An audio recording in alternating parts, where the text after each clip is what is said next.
सना गाए, सना गाए, आओ सना गाए अपने मसीहा की, आओ सना गाए अपने मसीहा की।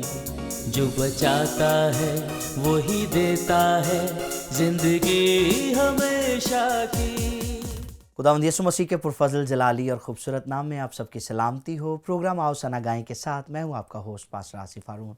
मेरे जीजो ज़बूर 119 में यूं रकम है, मुबारक हैं वो जो कामिल रफ्तार हैं, जो खुदावंद की शरीयत पर अमल करते हैं। मुबारक है वो जो उसकी शहादतों को मानते हैं और पूरे दिल से उसके तालिब हैं। ये कितनी खूबसूरत बात है। अगर हम खुदा के हुज़ूर में कामिल रफ्तार रहें, और कामिल रफ्तार होने से क्या मुराद है? इससे मुराद ये नहीं कि हमने खुदावंद के साथ वॉक की और फिर किसी मोड़ पर, किसी पॉइंट पर हम रुक गए, कहीं हमने स्पीड स्लो कर ली, कहीं हमने स्पीड तेज़ कर ली। हमें ऐसे नहीं चलना, बल्कि हमें खुदा के साथ एक ही टेम्पो में चलते रहना है। मुझे याद है एक खादिम ने कहा कि if you can not run walk, if you can not walk crawl, but keep on moving.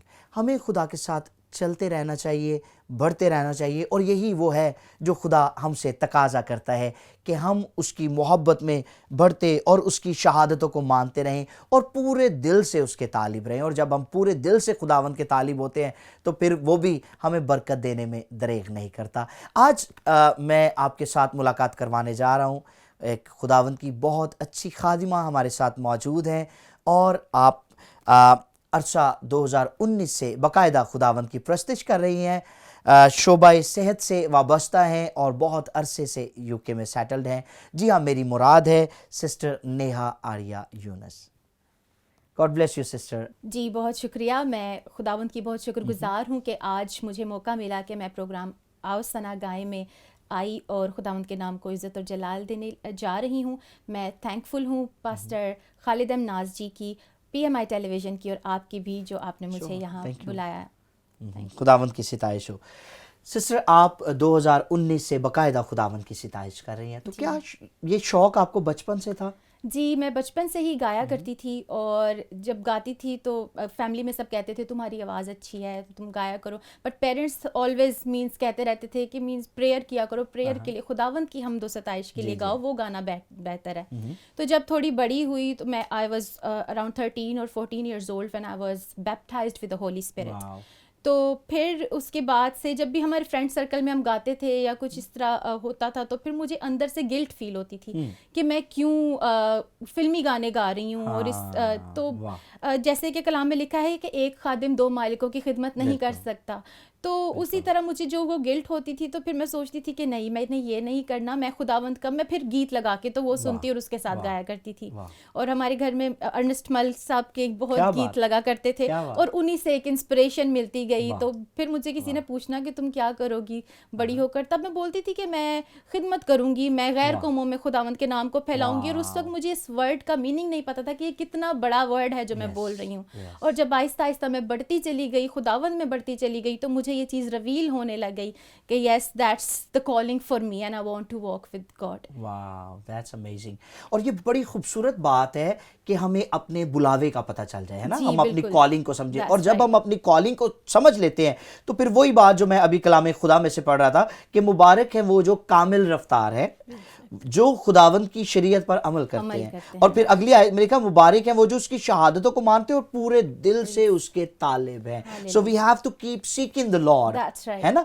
तो अपने बुलावे को समझना बहुत जरूरी है, और खुदा का शुक्र है कि अगर आपने बुलावे को समझा है तो फिर खुदा ने आपको बरकत भी दी है। जी बिल्कुल, खुदा का शुक्र हो इस चीज़ के। और जैसा कि अभी आपने बताया कि अर्नेस्ट मल साहब आपकी इंस्पिरेशन रहे हैं, और उन्हीं को सुनने के बाद आपने भी ये डिसीजन लिया कि मुझे खुदावंद की खिदमत और उसकी प्रस्तिश में और ज़्यादा बढ़ना चाहिए।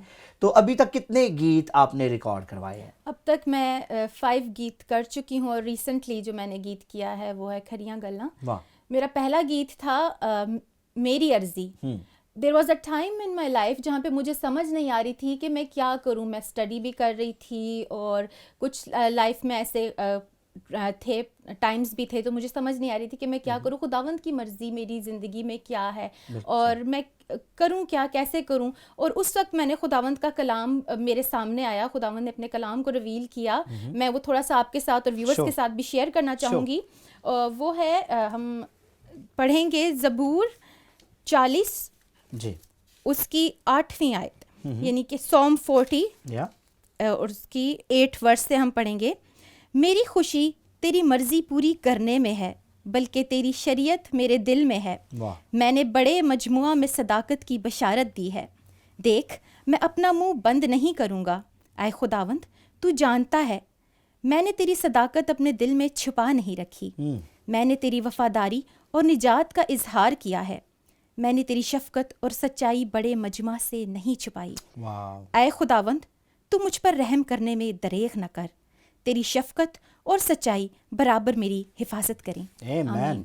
और ये पढ़ने के बाद मुझे ऑलरेडी एक गीत की ऑफ़र आई हुई थी, कॉम्पोजिशन मेरे पास थी, मेरी अर्जी। और मैं खुदावंद से पूछती रहती थी कि खुदावंद मैं क्या करूं, आपकी क्या मर्ज़ी है मेरी ज़िंदगी में। और ये कलाम पढ़ने के बाद मुझे बड़ी तक़वियत मिली और मैंने फिर अपना सॉन्ग रिकॉर्ड करवाया। मैं थोड़ा सा शेयर करूंगी आपके साथ। मेरा फर्स्ट सॉन्ग था मेरी अर्जी। तो वो गीत बस समझें कि मेरी एक दरख्वास्त थी खुदावंद की तरफ, और बस वहाँ से ये सारा सिलसिला शुरू हुआ और मैं फिर गीत रिकॉर्ड करती गई। सो वो गीत कुछ इस तरह था। तेरी बारगाह विच ए हो मेरी अर्जी, तेरी बारगाह विच ए हो मेरी अर्जी, दस देवी रब्बा मैनू की तेरी मर्जी, तेरी बारगाह विच ए हो मेरी अर्जी। तो ये सॉन्ग, इसके अगले जो है वर्सेस वो भी बहुत अच्छे, आप ज़रूर से यूट्यूब पे चेक कीजिएगा। तो बस इस सॉन्ग से शुरुआत की, and then I never looked back, और साथ साथ खुदावंद की खिदमत भी करती गई। वाह, अपनी ज़िंदगी में खुदा के मकसद को समझ लेना, मैं समझता हूँ यही दर हकीकत ज़िंदगी है ना।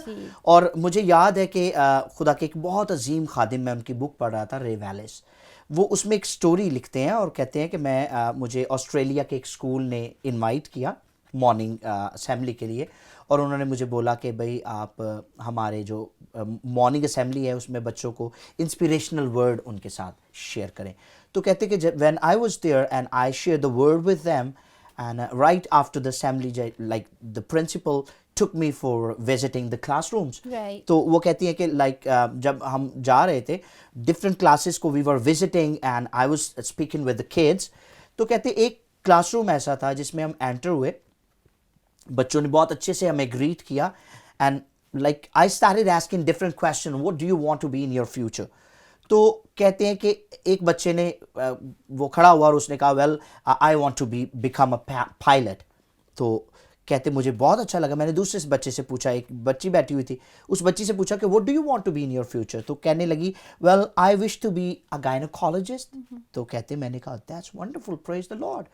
और कहते इसी तरह 2-3 और बच्चों से पूछा, तो बिल्कुल क्लास के सेंटर में एक बच्चा खामोशी के साथ बैठा हुआ था। तो जब मैंने उसको देखा कि बाकी सारे बच्चे एक्साइटेड हैं, बोल रहे हैं और अपने हाथ उठा रहे हैं कि हमसे भी क्वेश्चन किया जाए और हम भी कुछ बताएं, तो ही वॉज जस्ट क्वाइट। कहते मैं उसके पास गया और मैंने जाके पूछा कि may I know what do you want to be in your future? तो कहते सारी क्लास ने हंसना शुरू कर दिया and they were spilling the tea. तो कहते कि मुझे समझ नहीं आई और प्रिंसिपल ने उन सब बच्चों को खामोश करवाया, और वो बच्चा जो आराम से खामोशी से बैठा हुआ था, he just stood up, he took a board marker and he wrote on the board, I want to become a pastor. Praise God. और कहते I came to know कि वो बच्चा म्यूट है, वो बोल ही नहीं सकता, और बचपन से वो उसको मतलब वो गूंगा था। तो कहते कि लाइक मेरा दिल बहुत ज़्यादा परेशान हुआ। फिर मैंने उस बच्चे के लिए दुआ की एंड आई लेफ्ट। और कुछ 30 साल के बाद, 25 से 30 साल के बाद, कहते मुझे एक कॉन्फ्रेंस में जाने का मौका मिला जहां एक बहुत एंथुसियास्टिक इवेंजलिस्ट कलाम सुना रहा था, और जब उसने कलाम सुनाया तो उसने लोगों पर मिनिस्टर करना शुरू किया, and he prayed over people and like leadership. तो कहते मैं आई वाज सो सरप्राइज्ड कि ये कितना ज़बरदस्त खादम है, बिल्कुल नौजवान है और इतना एंथुसियास्टिकली इसने कलाम सुनाया और सबकी रहनुमाई। तो कहते मेरे दिल में आया कि मैं इसको मिलूं, और मैं उठ के गया हूँ और जाके मैंने उसके साथ हाथ मिलाया है और मैंने उनको बोला कि like you did a wonderful job and I am really very much inspired. तो कहने लगा कि thank you so much sir. तो कहते कि वेल माय नेम इज़ रे वैलिस। तो कहते वेट अ मिनट, आप रे वैलिस हैं? कहता यस। कहता आज से 25 साल पहले आपने एक स्कूल में विजिट किया था और आप क्लास में मुख्तलिफ बच्चों से पूछ रहे थे कि आप बड़े होकर क्या बनना चाहोगे, और सब बच्चे अपनी अपनी विश बता रहे थे, और एक बच्चा ऐसा था जो खामोशी से बैठा हुआ था। आपने उससे पूछा तो वो बोल तो नहीं पाया, लेकिन उसने बोर्ड मार्कर के साथ बोर्ड पे लिखा कि I want to become a pastor. वो कहता है यस मैंने, मुझे याद है। तो कहते वो बच्चा मैं ही हूँ। प्रेज गॉड, है ना? हालेलुया। तो ग्लोरी टू गॉड। ये बड़ी खूबसूरत बात है कि जब हम अपनी जिंदगी में खुदा के मकसद को समझ लेते बिल्कुल हैं। बिल्कुल, कितनी इंस्पिरेशनल स्टोरी है ये। और बहुत मतलब सुन के बहुत अच्छा लगा कि देखें खुदावंद ने अपना काम किस तौर से उस बच्चे की जिंदगी में किया, और वो खुदावंद का खादिम बनकर और बाकी लोगों को जो है वो बरकत देने का सबब बना। तो बहुत अच्छी बात। मैं इसी नोट पे आपको एक बात बताना चाहूँगी कि जैसे यूनाइटेड किंगडम में आपको पता है कि मतलब चर्चेज में यूथ बहुत कम जाती है और यंगस्टर बहुत कम जाते हैं। और इसी तरह जैसे अक्सर मैं भी अगर कहती थी कि मैं मतलब कि कलाम पढ़ना है, या अक्सर मैंने कॉलेजेस यूनिवर्सिटीज़ में जो भी फेलो मेरे स्टूडेंट्स होते थे, फ्रेंड्स होते थे, तो उन पे मैं उन्हें हम अक्सर प्रीच करती थी खुदावंद के बारे में। जब जब मुझे मौका मिलता था मैं बताती थी। तो वो अक्सर कहते थे कि मीन्स ये हर वक्त खुदा खुदा करती रहती है और we are just having fun and then she just annoys us and all that. और फिर मुझे इन चीज़ों की बहुत कमी है वेस्टर्न कंट्रीज़ में, जहाँ यंग यूथ को जो है खुदावंत के बारे में पता लगना बहुत ज़रूरी है। क्योंकि कलाम कहता है जवानी में अपने खालिक को याद कर। और मैंने उस कंट्री में रहते हुए भी मुझे खुदावंत ने इस तरह से संभाल ले रखा है कि मैं वो कल्चर मुझ पे इन्फ्लुएंस नहीं हुआ। And I have never seen anything else rather than God जब से मैं बड़ी हुई हूँ। और मैं ये क्रेडिट अपने पेरेंट्स को भी देना चाहती हूँ जिन्होंने मुझे ऐसी अपब्रिंगिंग की कि वो मैं खुदावंद में उनकी वजह से चल पाई। क्योंकि कलाम में लिखा है कि तू बच तो तेरा घराना बचाया जाएगा। और जैसे मेरा ख़ानदान जो था, मेरे पेरेंट्स, मेरी मामा, मेरे पापा खुदावंद में चलते थे, तो मैं भी साथ चलती गई और बढ़ती चली गई। उसके लिए खुदावंद का शुक्र है। खुदा का शुक्र हो। बिल्कुल, बड़ी खूबसूरत बात बहन कर रही थी। कलाम में लिखा है तू ईमान ला और तेरा घराना भी निजात पाएगा। और यकीनन जब हम खुद से खुदावंद की तरफ रजू करते हैं, उसकी तरफ बढ़ते हैं, तो फिर वो भी हमारी तरफ रजू करता है और हमें बरकत देता है।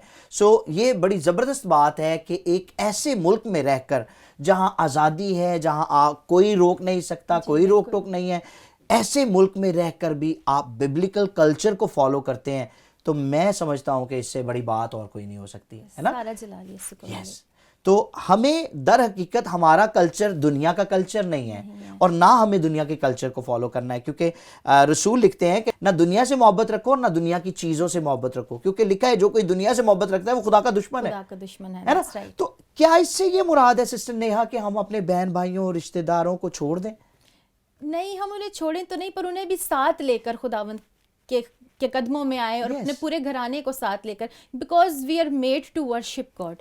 तो हमें सबको मिलकर खुदावंद की प्रस्तिश करनी चाहिए, उसके वर्शिप करना चाहिए, बिकॉज हम इसीलिए बने हैं कि हम अपने खुदा की प्रस्तिश करें। आमीन। अभी आप जब कलाम का हिस्सा पढ़ रही थी तो एक बड़ी खूबसूरत मतलब सारा कलाम ही खूबसूरत है, बड़ा बाबरकत है, लेकिन एक बड़ी ज़बरदस्त आयत थी जिसने मुझे फ़ौरन से अपील किया, और वो थी मैंने बड़े मजमा में सदाकत की बशारत दी, देख मैं अपना मुंह बंद नहीं करूंगा।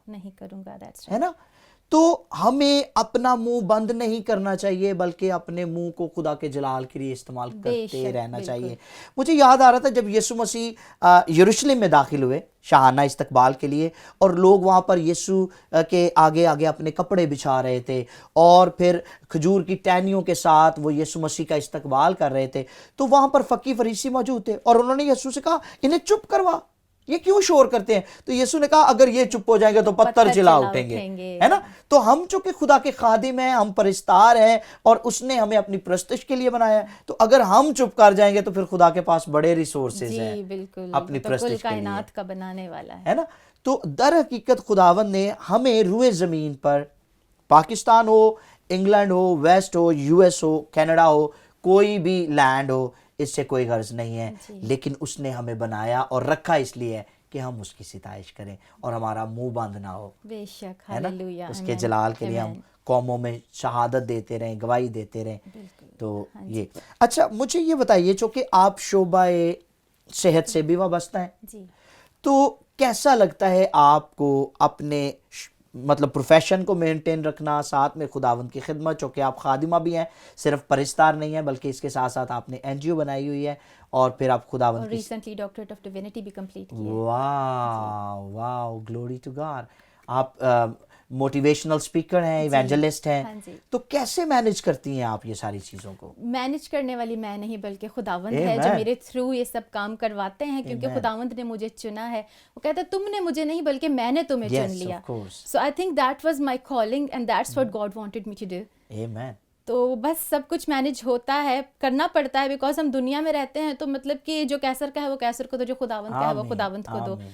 तो ऑब्वियसली रिसोर्सेज चाहिए होते हैं इंसान को मेंटेन करने के Yes, लिए, तो yes. काम भी होता है और साथ ही साथ मैं खिदमत भी करती हूँ। तो बस खुदावंद मुहैया कर रहा है और उसके लिए मैं उसकी बहुत बहुत शुक्रगुजार हूँ Praise the Lord. और आगे भी मैं इसी तरह करती रहूंगी, because there is a lot more I need to do. खुदावंद ने मुझसे और भी Definitely. बहुत काम लेने हैं और मैं Amen. खुदावंद के लिए रेडी हूँ। जब खुदावंद ने मूसा को कहा था तो मूसा भी झिझकता था, हिचकिचाता था, पर खुदावंद ने उसको बोला मैं तुझे बताऊंगा कि तुझे क्या कहना है। Yes. तो इसी तरह मैं भी अपने आप को खुदावंद के सुपुर्द करती हूँ। मैं नहीं जानती कि मैं क्या करूँगी, कैसे करूँगी, पर खुदावंद है जो करवाने वाला है। आमेन, आमेन। वही है जो सब कुछ करता है, वही है जो अपने लोगों को तैयार करता है। आज हमारे साथ मौजूद हैं सिस्टर नेहा आर्या यूनुस। बहुत खूबसूरत बातें हो रही हैं, खुदा का कलाम शेयर हो रहा है और खुदा की बंदी अपनी ज़िंदगी के तजर्बात आपके साथ शेयर कर रही हैं। कहीं मत जाइएगा, यहाँ पर लेते एक छोटा सा ब्रेक और इसी ब्रेक के दौरान आप इनके एक खूबसूरत गीत को सुने और मैं ईमान रखता हूँ आप ज़रूर बरकत पाएंगे। ब्रेक के बाद वापस आते हैं। Stay tuned. आओ सना गाएं अपने मसीहा की, आओ सना गाएं अपने मसीहा की, जो बचाता है वही देता है जिंदगी हमेशा की। Welcome back after the break. आप देख रहे हैं प्रोग्राम आओ सना गाएं। मैं हूं आपका होस्ट पास्टर आसिफ हारून और आज हमारे साथ मौजूद हैं सिस्टर नेहा आर्या यूनुस। आप बात कर रही थी सिस्टर कि हम कुछ भी करने वाले नहीं, बल्कि खुदा है जो हमारा जोर है और वही हमें ताकत देता है कि हम उसमें सब कुछ कर सकें। बिल्कुल, क्योंकि जो मुझ में है वो उससे जोरावर है जो मुझसे बाहर है। Yes. तो खुदावंद ने हमेशा जोर बख्शा है, हमें ताकत बख्शी है और हम खुदावंद की राह पर चलने के लिए जब हम कहते हैं ना मैं हाजिर हूँ, तो फिर वो देखता है कि हम अपने को आपको अवेलेबल करें, तो फिर वो तमाम डोर्स एंड अपॉर्चुनिटीज हमारे लिए ओपन करता रहता है। तो इसके लिए खुदावंद और मुझे याद आ रहा है कि रसूल ने बड़ी खूबसूरत बात की। पौलुस रसूल कहते हैं कि जो मुझे ताकत बख्शता है उसमें मैं सब कुछ कर सकता हूँ। हालेलुया। और ये दलेरी हमें खुदा का पाक रूह ही दे सकता है, बिल्कुल, है ना। और ये ताकत भी खुदावंद की तरफ से, उसके कलाम की तरफ से आती है कि हम उसमें बढ़ें और उसमें जोरावर होते चले जाए। बिल्कुल। सो खुदा का शुक्र हो इस खुदावंद बात का के लिए। शुक्र हो। मेडिकल की अभी थोड़ी सी हम बात करेंगे। जी। तो मेडिकल वाइज किस तरह से आपने ये चुनाव किया इस शोबे का कि आप इस शोबे में आगे बढ़ें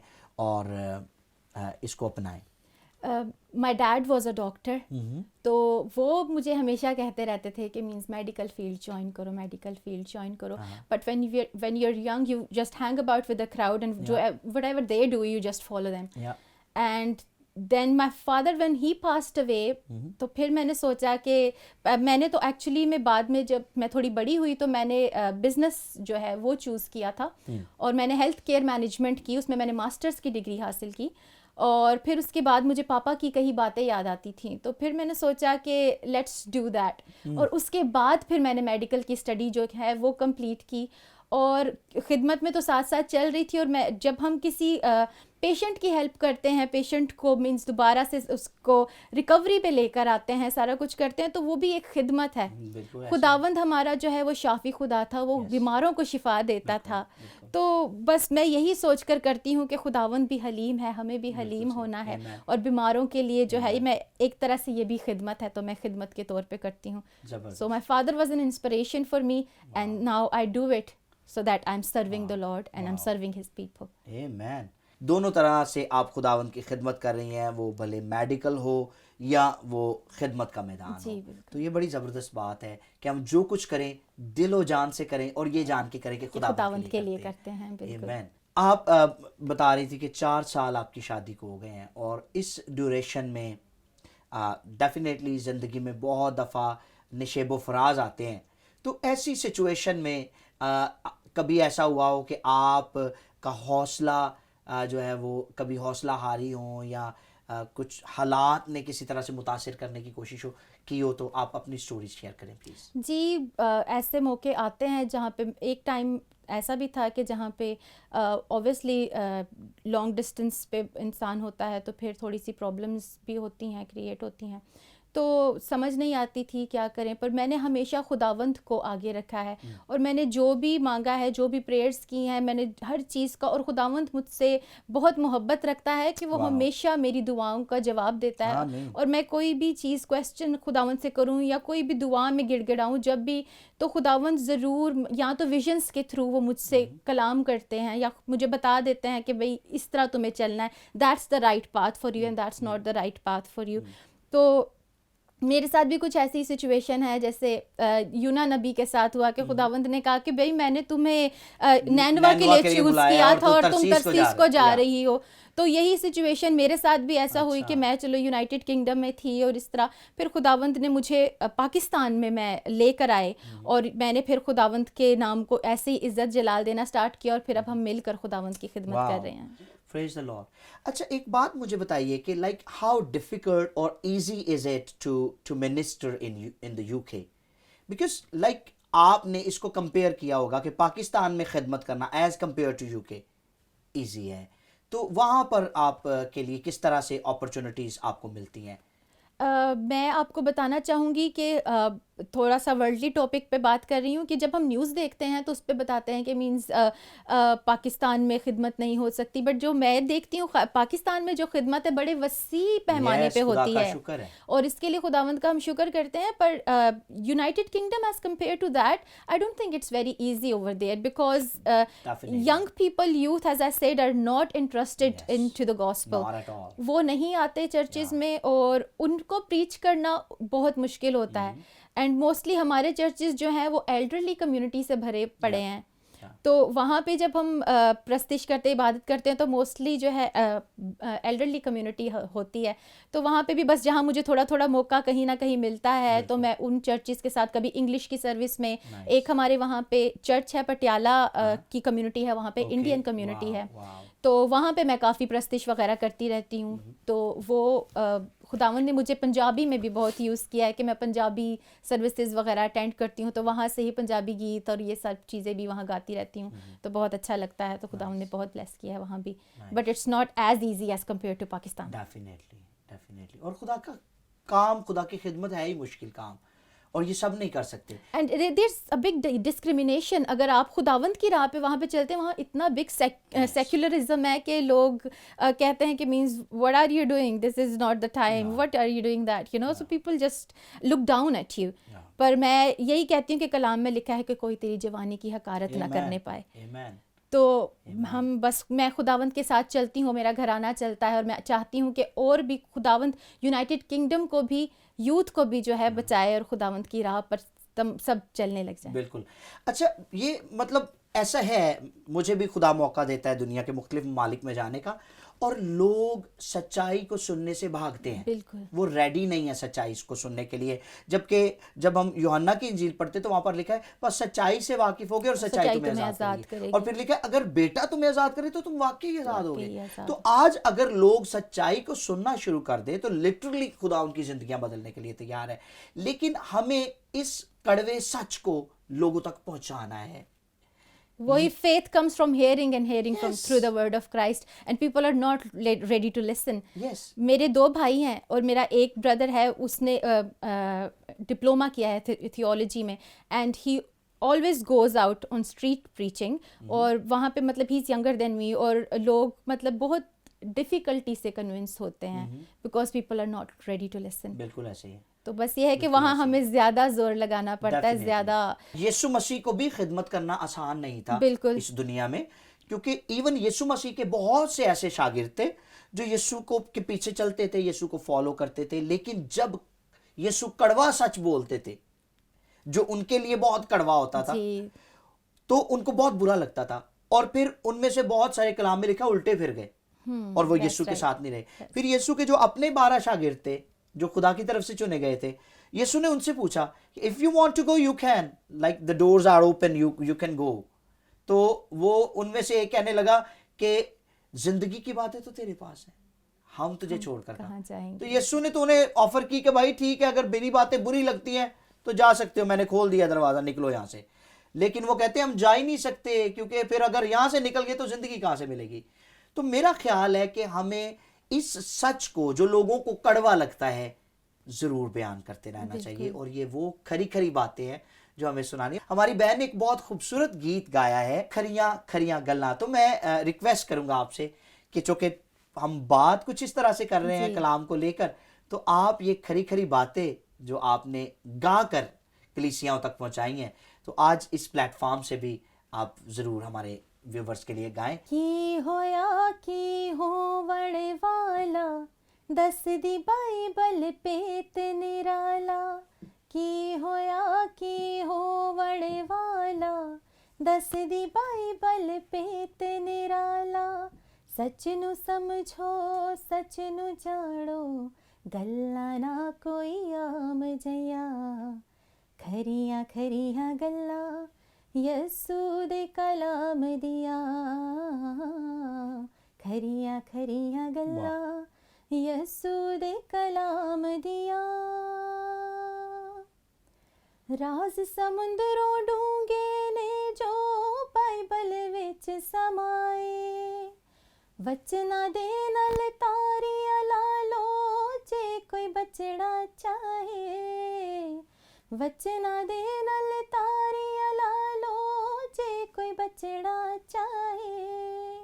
यस्सु नाम दा नशा चढ़ा लो, यस्सु नाम दा नशा चढ़ा लो। छड्डो गल्ला जाम दिया, खरियां खरियां गल्ला यस्सु दे कलाम दिया। खरियां खरियां गल्ला यस्सु दे कलाम दिया। बहुत ज़बरदस्त, खड़ियाँ खड़ियाँ गल्लां यीशु दे कलाम दियाँ। और यकीनन खुदा का कलाम लिखा है दो धारी तेज तलवार है, जो बंद बंद और गूदे गूदे को चीर कर चुप। इसमें किसी तरह का कोई कॉम्प्रोमाइज नहीं है। खुदा अपने कलाम में कॉम्प्रोमाइज नहीं करता किसी के साथ, है ना। बल्कि लिखा है कि खुदा जिनको प्यार करता है उनको तंबीह करता है, और जिनको बेटे बनाता है उनको कोड़े भी लगाता है, उसको कोड़े भी लगाता है ना। तो खुदा हमारी दुरुस्तगी चाहता है, और वो चाहता है कि गो हम इस रुए ज़मीन पर हैं, हम इस दुनिया में रहते हैं, तो भी हम खुदा के कल्चर को, उसकी बातों को, उसकी मोहब्बत में बढ़ें और उसको फॉलो करते चले जाएं। ये खरियां गल्ला जो हैं, ये खरी खरी बातें, ये हमें सिर्फ अपने तक नहीं रखनी सिस्टर, बल्कि इनको दूसरों तक भी पहुंचाना है। थोड़ी देर के लिए लोगों को फील तो होता है कि ये बात मुझे लगा के की गई है। बहुत दफा लोग कहते हैं ऐ जी गल मैनू ला के की गई है। तो आप जो कि डॉक्टर हैं, मेडिकल से वाबस्ता हैं, तो आप इस बात को समझती हैं कि कुछ इंजेक्शंस ऐसे होते हैं जो लगने से पेन तो होती है, लेकिन बंदा ठीक हो जाता है। तो ये वो कड़वा सच है, ये वो कलाम है जो तकलीफ तो देता है लेकिन इंसान दुरुस्त हो जाता है। बिल्कुल, क्योंकि उसमें बोल रहे हैं कि राज समुद्रों डूंगे ने जो बाइबल विच समाए। तो मतलब उसमें इतने राज हैं जो हमारी बेहतरी के लिए चीजें लिखी गई हैं। तो मींस इट्स इम्पोर्टेंट कि वो थोड़ा सा राज जो है वो भी हम पे खुले, और मतलब कि थोड़े से हमें इंजेक्शन भी लगे कि भाई कड़वा है पर हमारे लिए, हमारी बेहतरी के लिए है। चूँकि अभी हमारे प्रोग्राम का इख्तिताम हो रहा है तो मैं चाहूँगा कि आप हमारे नाजरीन को कोई पैगाम ज़रूर दें, स्पेशली हमारी यूथ को जो आगे बढ़ना चाहते हैं रूहानी तौर पर भी और तालीमी तौर पर। जी, मैं अपनी यूथ को और व्यूअर्स को यही मैसेज देना चाहूँगी कि आप ज़रूर है कि दुनिया में रहते हुए एजुकेशन भी अपनाएं, पर साथ साथ जो रूहानी एजुकेशन है, रूहानी तालीम है, उससे भी आप इम्पोर्टेंस दीजिए, because that's also as important as worldly studies. जी, हमें ज़रूरी है कि हम पढ़ाई भी करें, आगे शोबे जो भी हैं उन्हें इख्तियार करें, क्योंकि ये एक ज़िंदगी का सर्कल है जो कि नहीं चलती लाइफ विदाउट वर्किंग, और तो वर्क भी करें पर साथ साथ खुदावंद की राह पे भी चलें। और मैं हमारी कौम की बेटियों के लिए स्पेशली ये इनकरेजमेंट देना चाहती हूँ कि अपनी बेटियों को पढ़ाएं, उन्हें आगे बढ़ाएं और साथ साथ खुदावंद की तालीम में भी बढ़ाएं। और जैसे जवान बच्चियों को जो है ना, खुदावंद का कलाम कहता है कोई तेरी जवानी की हकारत ना करने पाए। तो आप यंग हैं, यही टाइम है कि हम खुदावंद के साथ चलें और आगे अपनी आने वाली जनरेशन्स को भी खुदावंद के बारे में तालीम दें, खुदावंद के बारे में बताएं। बिकॉज एक बहुत खूबसूरत ज़बूर है कि आवन वाली पीढ़ी नू और रब दी खबर पहुँचावेंगे। तो हम आज से जब हम चलेंगे तो आगे हमारे जो नस्लें हैं वो भी खुदावंद में चलेंगी।